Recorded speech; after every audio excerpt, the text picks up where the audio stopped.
in theory, this is meant to be Mongols map. But one and all, welcome back to our grand finals, where we have a giant question mark over this pick. Delhi with ponds. People have started to explore fishing with Delhi again, something that just felt like a dead craft for the Civ that loves land so much. I'll have to see if Louis is enticed by it at all. Kind of crazy to pull Delhi out here, but with a 2-point lead or match point, he can get a bit wacky.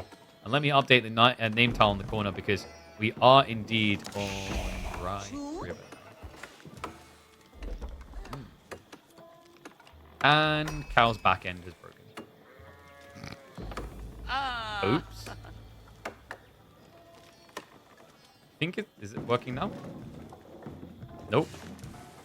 I am literally here, just the guinea pig.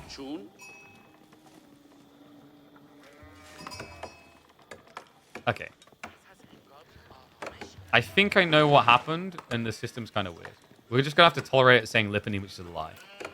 Cal's system has like a list of maps, and I think the lowest one is meant to be the most recent one. Like, that's not how games work. But, guys, we do actually have the dock drop. Alright, this is kind of cool. So, Delhi just actually had a pretty big nerf to their fishing boats in Age 1. They used to do, I believe it was 6 damage. They got a 50% reduction in damage. Well, 33% reduction, down to 4 damage. Technically, Spearmen could actually kind of all in if you don't stagger spears, but with B already going into docks, it's just not worth it. The reason this is kind of cool, actually, for Delhi in this matchup, is most civs don't call the bluff of going dock. Because it's Mongols, you assume they're going to go racks, and that means you just can't risk dock.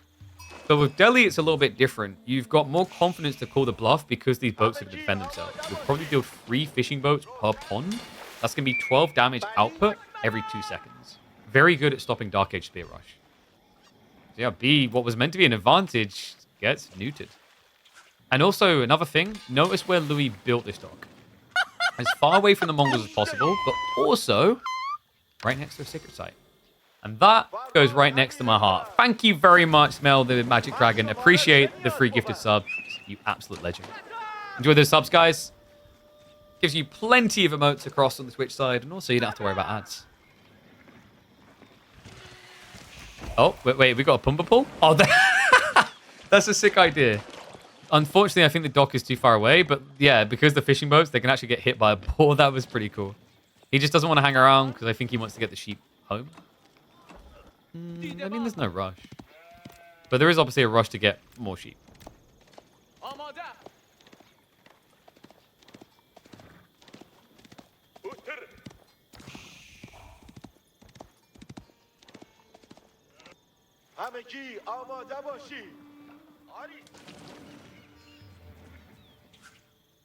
Wham comes in here advertising other people's channels and doesn't even use my K-Pig pogs in other places. Outrageous.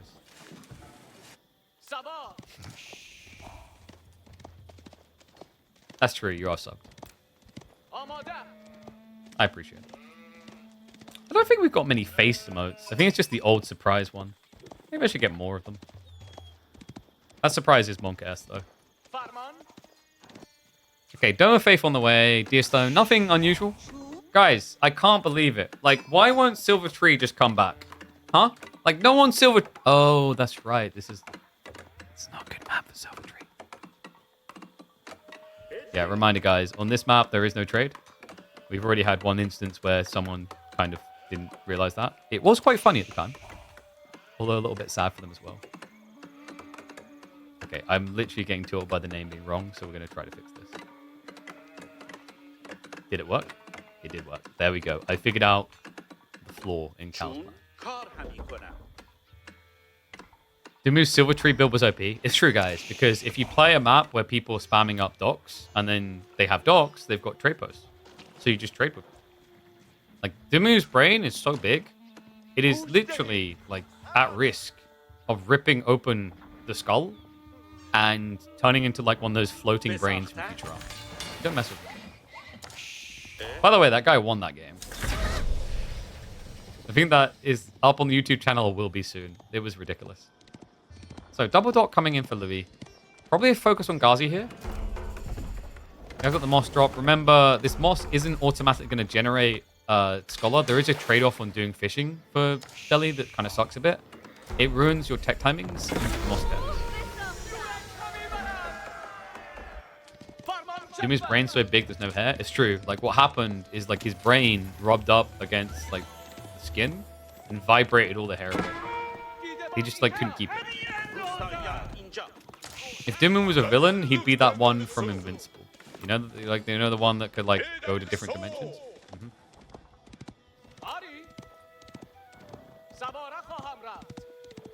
Okay, so Keshik opening from B makes a lot of sense for the extra food slog he's got going on. Even has the double dot now. Knowing B, there is a high probability of pro scouts. He really likes doing pro scouts on this map. It kind of makes sense. Your opponent gets drawn onto the ponds, and while he's ponding, you just go for all the deer.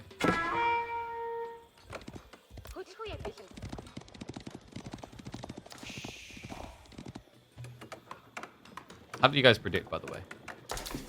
Ooh. I love this. Another 50-50 split. Feels like that's been a lot of the story today, which we love to see. Okay, so Blacksmith now coming in. Louis wants to be competitive with timing. Spinner reaction makes sense with just Keshik showing. This is likely to force B into archers. And he's already on his way to it. I wonder, does he consider Magadai? Magadai would be really good for protecting the pro scouts. It's just if you build Magadai, you know you're risking Ghazi. When is EGC tournament starting? Not now. I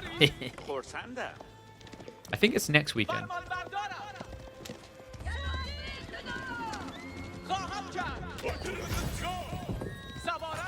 I wonder if B just actually only lightly skims archers and mostly Keshiks. Because Keshiks would let him burn down the docks pretty easily. And because of the way that these ponds are so small and the circular nature, you can just hide against demos here. They can't reach you.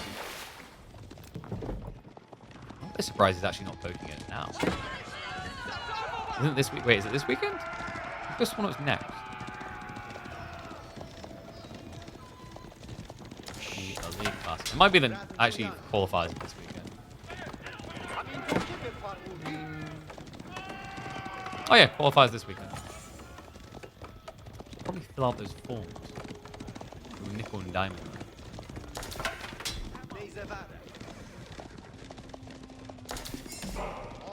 There it is, guys. Pro Scouts in. So this is the thing. When you first start doing this type of strategy, it's very unpredictable, crazy, and powerful. I feel like B's reaching the point where every single time you get in a game, you're like, he's probably pro scouting. Yeah, shakes. Hello. No demo ship coming. Don't worry though, that Khan's gonna die in about another 20 hits. Yeah, so reminder, the Dark Age damage that I talked about, you automatically get your damage increased in Feudal Age. So you can see he's actually up to +2 now, which will hit harder. It's kind of like the Akratoy defense for Byzantines, it's scaled. Which makes sense. I think like 6 damage in Dark Age just made Delhi docks uncontestable. Man, this is kind of awful. Louis actually losing a lot of value.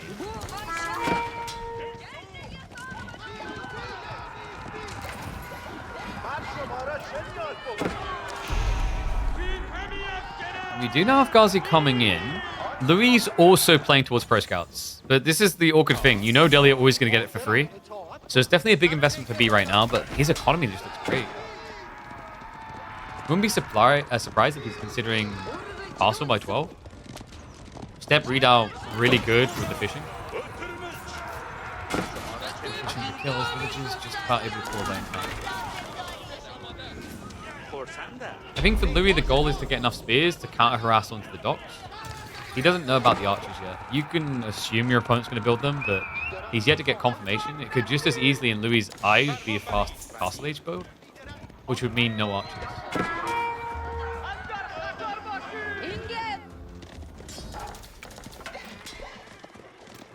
So what's Louis' power play here? Sacred Sites, he has locked one in. That's a good start. He's now pivoting towards center. Mass Spears is hard to contest. He's going to get double Sacred Site. This is big. I don't know if Louis really wants to stay in the Age for long, though. He might get baited by the fact that there's docks to kill. But this is the situation that I talked about where B's Pro Scouts works really well. Is if you now double down on killing the docks, he gets all the deer. So he's pretty much made a side investment that is currently actually paying itself back to distract you while he gets his real win condition. It makes sense. Like, you try to protect a dock, it's going to be a back and forth fight. I'm going to build units, you're going to build units. Fight in the middle. It's a risk. If I just go pro scouts and I get that home alongside it, well, you've blocked my docks, but I've still got all this deer that you can't actually stop.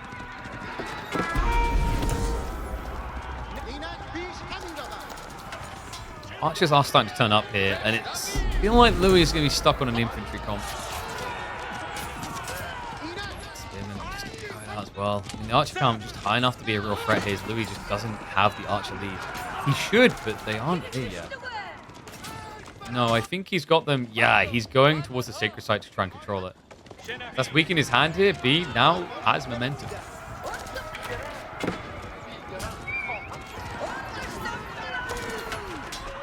Scholar is also going to get it down.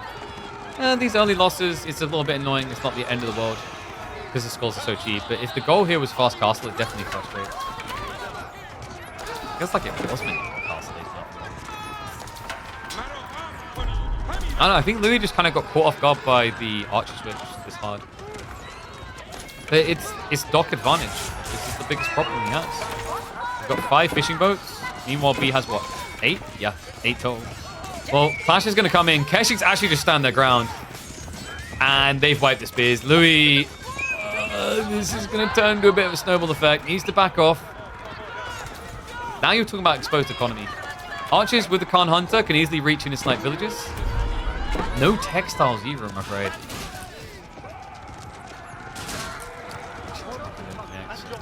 Pushes him off the tree line. That's going to slow down archers. It means that B can just lean more and more in that direction to counter spear play. If he's able to camp here, Louis doesn't have a game. I think he knows it. Yeah, he's even going to diversify onto the other tree line. Louis, though, he needs to rush gold. This is very clear what the target is now. The problem is he wants to rush castle, but he just queued up 5 more scholars. They are cheap, but it eats into your timing here.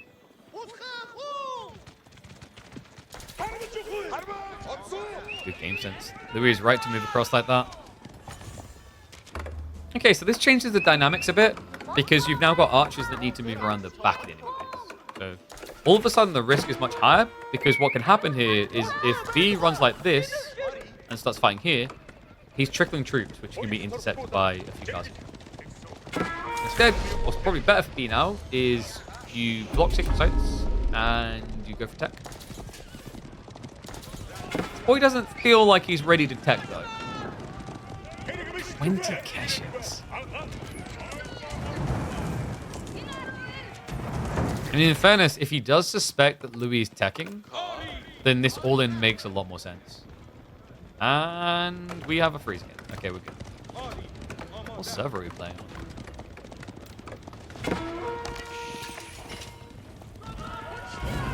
Demo? Yeah. So close. 5 seconds out. Actually, I think that's free. That would have been a huge hit. He would have basically lost the dog and then immediately hit the demo. Basically putting probably half the cache at least down to half HP. There is going to be a demo here now. Detonation. Army's on the way. But Louis, he got forced off the castle time. It's a full reinvest.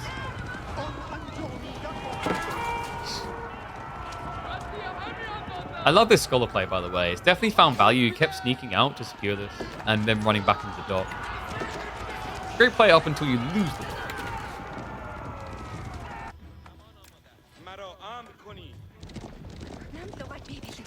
For his reinvestment, Louis does actually now have military lead. We're kind of getting to a stage as well where you're going to pull the scholars for the fight, which is big. Healing aura matters a lot, especially with the Ghazi. It's kind of like you get a Keshik effect. You fight and you heal. Oh, demo's about to come out. Connection could be big. Delay on the trigger there. The detonation not quite quick enough to hit the core. The mass is in his favor. Looks to patch that momentum. Archer count. I'm starting to lean slightly in favor of him. The Ghazi are also able to reach the archers, but the Keshik's back off entirely. Fight's getting better for Louis. Yeah, this is just not enough archers. Fine. Reset, Spears, able to engage. He gives him the fight. Is this really a fight you want to commit to, though? B. Louis on match point? You know you can't back down and show weakness, but right now, does not feel like the time to fight. Second wave arrives. *loueMT trying to carry that momentum. Archer's just targeting the back lines. The Spearmen that are left can try to carry this. Keshik count still looks healthy. Somehow, some way, *loueMT was not able to get the decisive win there. He's stuck on archers against Keshiks is the problem. So B, it looked ugly, but he'd done a good enough job clearing the Spearmen with the remaining archers that Louis can't get that emphatic victory in that moment. That's important. B, now going to have an opportunity to re-bulk again, courtesy of the fact he still does have a dot play. Classic B, always likes to delete his boats, even if they're not pop blocking him. Yeah, like B's the person who most consistently does this. Even when you're playing Mongols, he's like, yep, I'm going to delete those. Which in some ways feels wasteful. Like it would be good scouting over here. Love watching me on YouTube? Well, thank you. I'm glad you enjoy it, mate. Be sure to always tell people about these. I feel like there's so many people that don't know that there's an esports scene to AoE4 that play AoE4. Try to get more of those people through. Games like this are so thrilling.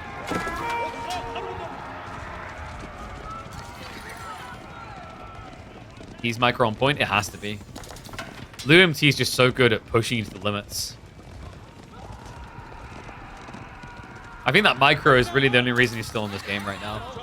That last fight looked like it should have just been a wipe in favor of Louis. Not many players would have in that moment accepted that they can't kill the archer mass. They're going to have to kind of lose the fight, if that makes sense. Lose the fight in the way that like your Keshik survive. So like you run away with less numbers, but you've got your premium unit. Does have a risk to it now. Louis, slight overextension here. Although that bait, that pull, that split the archers away, so Spearmen get a bit of a better fight. You can see Louis just really needs to start targeting down those injured Keshiks. A lot of low HP bars. So again, can't hunt a snipe immediately. That Spearman count just enough to scare him off. So the cool thing that B's doing here is by fighting in a choke point, the extra melee blob doesn't really benefit Louis. It allows the Keshik, which is the premium cavalry, to be the real victor. It's just great strategy by B. All of a sudden, that insurmountable military lead is non-existent. Louis, he never pulled the scholars. Oh my god, he won Castle Age. You can see he's holding back 17 scholars instead of committing them to a heal in the battle. That could have been the difference maker. We saw how Louis was able to punish B for that greedy castle timing in the Marlene Chinese game. Could the boot be on the other foot here? Louis does reflob enough spearmen to make him think twice about it. Sacred Sites are still locked in, 2 out of 3. And also, this staggered retreat, I mean, it's kind of awkward. Archers are picking apart the injured. Arrow is going to get activated. The archers extending *loueMT. This is at a balance point, really. We're on a seesaw, a teeter-totter moment. It's not clear. And the spears clear the way. It looks like, yes, this is enough. B! A hard commitment to a fight that might cost him all the heavy cavalry. Oh my god, archers. *loueMT, he has lost the mass of them. Worth it to get rid of the heavy cav, though. And he fully recommits. The Spearman Archers follows up. So *loueMT went from greedy to full Assassin's greedy. And it backfires because now he just doesn't have the timing. He somehow just keeps this going. Keshik count remasses up to 10. Defender's advantage went big there. So the only reason like Louis just was able to win that fight is right now B is running all the way across map. And the Yam isn't really giving him much runway here.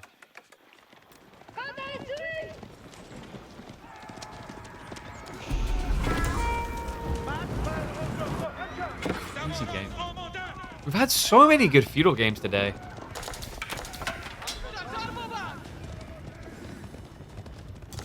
Just Louis really got behind this. Okay, so that's where it went. He's investing in farms. So up to 15. B, meanwhile, has got 0 pastures. He's actually playing a very dangerous game. He's got the boar. Other ball would be ambitious, but feasible with the way that Louis played. And Scholars, there it is. There's the big pull. The big boy pull. 14 Scholars to the front line. Louis realizes he's not going to get the next stage for free. This, like, he needs to be healing Ghazi, though. The Ghazi are surely the thing that's value to heal. Oh my god, Louis, no. Guys, the problem is if you try to target heal archers, there's too many killing you. You die before you heal.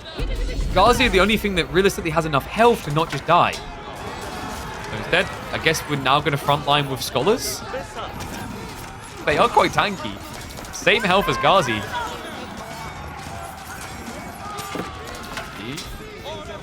I'm starting to believe more and more. Each fight, it just feels like it's creeping a bit better for the CIS player.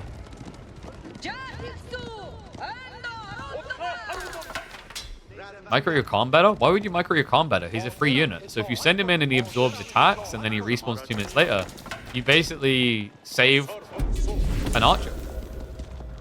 Or almost a Keshic. Big brain.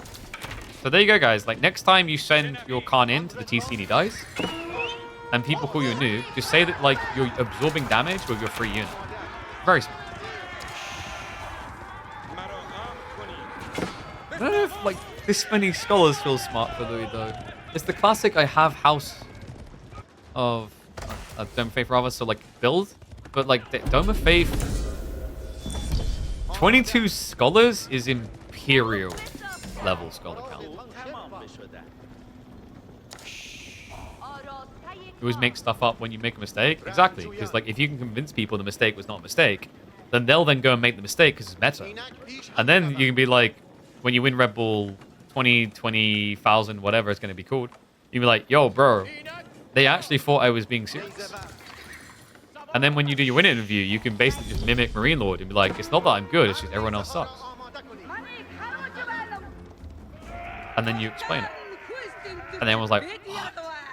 The biggest con of AoE 4. Alright, step read out on the way from B. This has been going on so long. The 8k vein is already gone. That is wild. Louis is going to be mirroring house learning. Okay, guys, like how quickly do you think he'll get home blades with 23 Scholars? Get your numbers in. Some of them should be on relic duty, but there's a lot of Keshic, so that doesn't seem realistic. Like at the moment the fight stopped, they're both like, okay, chill. Age. How quick a blacksmith deck's gonna be? Like maybe 50 seconds if they're all garrison? I don't know though. We've got a lot that aren't, guys. We've got is that? No, that's like these Scholars are inside as well. I think half his Scholars aren't like garrison. Okay, so veterancy in 45 seconds. That's not bad. That's quicker than a standard tech, guys. That's the craziness of this. Quicker than a standard tech, and he didn't pay anything.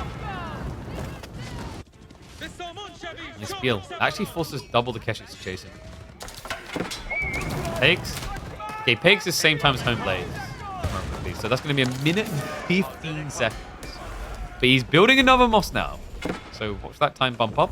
A minute. Then the boys. We already have War Elephants, by the way. B doesn't have a counter to War Elephants. Is this unit about to carry the game? If he gets 3, all 4, I'm convinced. It has to be a choke point fight, but they are ridiculous. Okay, so 3 more go in. Takes now down to 30. Range damage 2 only takes like 1 minute 30. Scholars are trying to sneak. Yeah, he wants those relics. He's running them all out the west side. More villagers in trouble. War Elephants revealed. Okay, we just got the bad news. These things are monsters. Don't let them touch you. Booga booga. Scholars are just running back through the mess. War Elephants, I swear to God, if this unit wins this fight, like, just freaking rework it entirely. Okay, so it's going to get a stay of execution. B is now switching to crossbows. That's not necessarily a Louis saving grace, because that does mean that men-at-arms, lancers, are also going to counter.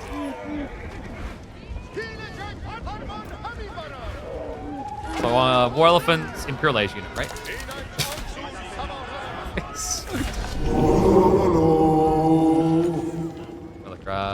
lol. Creates a bit of space. Keshik's though. Hold up. The village, the wolf almost griefed him. Oh my god, oh my god. Oh my god. No, no, no, no. No, this has to be it. The army's coming. Louis, that's no one. No one.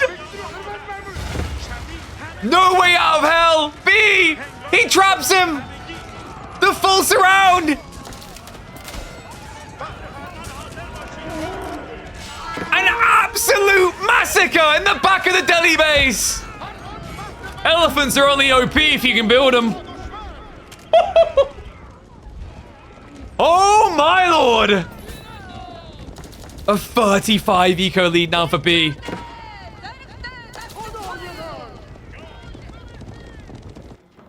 So confident he already has the deer stone in the enemy base. This is over. How do you come back from this? The pure insanity of it. P just understood perfectly where there was vulnerabilities. And the Keshiks continue to make it worse. People always say Keshiks suck, but I watch a game like this and they look crazy. Definitely a hard unit to get the maximum out of. But B just finds a way. Louis. It's going to be last stand time with the War Elephants. He can't really afford to lose any of them here. Goes in for the headbutts, but Dumbo goes down. That's one. That could be two. He just doesn't care. Goes after the archers instead. Which is wild. Like, he's just legitimately ignoring them. Crossbow's now arriving, and that's it. That's curtains. B strikes back. We're going deeper. This stream is never allowed to end.